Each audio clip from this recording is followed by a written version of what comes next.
की मौज और रजा में राजी रहना सीखो।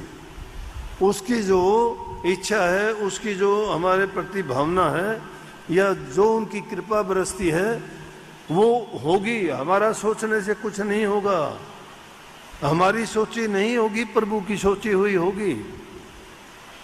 लेकिन ये हमारे अख्तियार है, ये हमारा काम है कि आज़ादी हम कुछ भी कर सकते हैं, कोई हाथ नहीं पकड़ता कोई। लेकिन कर्म जो करेंगे उसका कर्म फल जो बनेगा उसका परिणाम तो हमें भोगना पड़ता है। इसलिए महापुरुषों ने प्रकट होके भटके हुए जीवों को ये रास्ता दिखाया।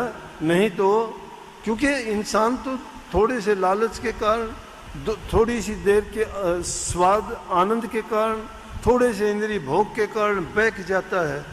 वो तो सोचता है कि इसी चीज़ में जो आनंद और रस आता है, लेकिन इन दुनिया के पदार्थों में रस आनंद नहीं है, इनकी तासीर नहीं है। ये इनमें तो आपको तुरंत थोड़ा आनंद मिल सकता है, मानूंगा ये बात में। ये दुनिया के रस और ये पदार्थ थोड़े समय के लिए तो आपको रस और आनंद दे देंगे, लेकिन स्थायी नहीं है।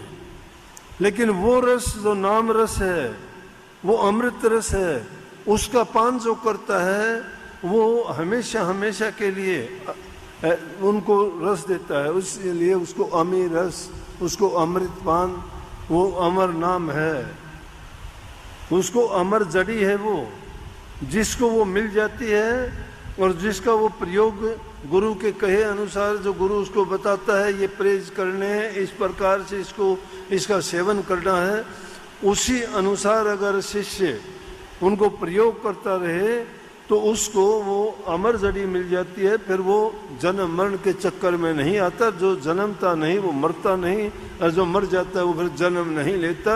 यही जन्म मरण का अंत है, यही मुक्ति है, यही संसार से छूट जाना है। जीव का आना जाना इस संसार में दोबारा ना हो। इसलिए वो मूल क्या होता है कि ये रूह वापस अपने प्रभु के चरणों में जहाँ से आई थी वहाँ जाके ये अपने शांति से वास करती है, रहती है, और इस संसार के दुखों से छूट जाती है।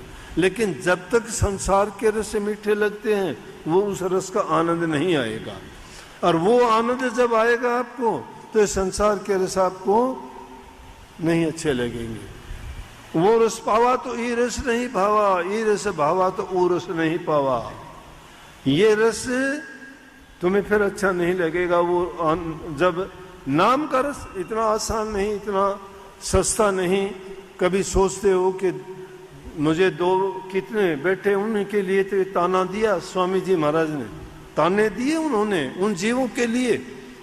12 मास से लिखे इस जीव को समझाने के लिए उन्होंने 12 मास से 12 महीने, और 12 महीने में इस जीव की जो ये कर्म करता है, जैसे जीवन जीता है, वो सारी व्यथा बताई और उसके बारे में समझाया भी।